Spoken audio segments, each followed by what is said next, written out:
Of course, hindi ako naniniwala dito. Pero, magiging athletic ba si Mike? Ha? Depende sa'yo. Baka kapag hindi mo na siya masyadong pinagpiprito ng cheese donut. Oh my God! Okay girls, makita tayo sa dressing room. Mike, wag mo na akong hihinga ng cheese donuts ulit. Pero favorite ko yun eh. Yeah! May iwan yung dal! Oh, tuloy pala eh. Ako na yung masusunod ah. Ako na. George, walang sasabihing maganda yung dal na yan. Hindi tayo magkakatuloy ang dalawa. At hindi ka na magkaka-girlfriend ng singganda ko. Yes! Yes!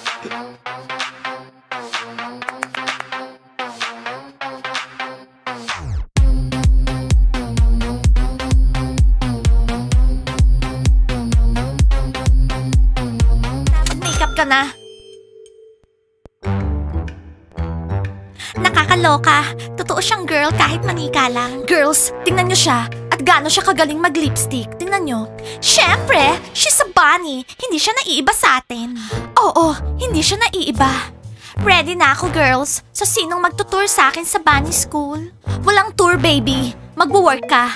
Sigurado ako, lahat ng teenagers mababaliw at gustong magpapredict ng future nila. So, girls, surpresahin na natin sila. Let's go! Let's go! Hindi ko kayo pwedeng paalisin girls. May lesson pa. Mabilis lang kami. Pupunta lang kami sa Huwag nyo store. na akong pilitin. Mabibili nyo naman lahat sa cafe eh. Hello, Officer George! Oh, wow.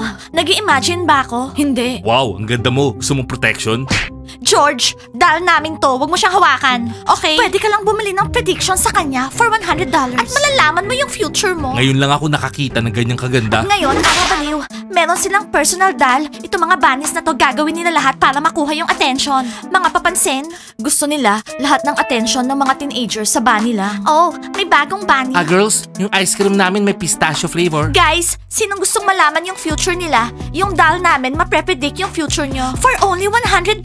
Galing siya sa fortune telling booth. Oo, at sasabihin niya sa inyo lahat ng mangyayari. Huwag nyo nga kami lokohin. Di ako naniniwala. Ako, gusto ko malaman kung makakasama ko si Kev. Umupo ka nga. Bakit ka sumisigaw? Malalaman nyo lang yung future nyo kapag nandun na sa fortune telling booth yung doll namin. Okay?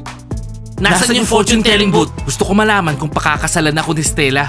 At anong gusto mong malaman, Sue? Gusto ko malaman kung magiging bilyonaryo ako sa future. Sige, alamin mo. Gusto ko rin malaman yon. Hihintayin kayo ng doll namin sa fortune telling booth. Malapit sa lockers. Hihintayin namin kayong lahat. Huwag niyong kalimutan yung $100.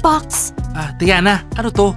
Hello, Ice. Ito yung doll namin. Saan niyo siya binili? Gusto ko rin ng ganyan. Exclusive siya.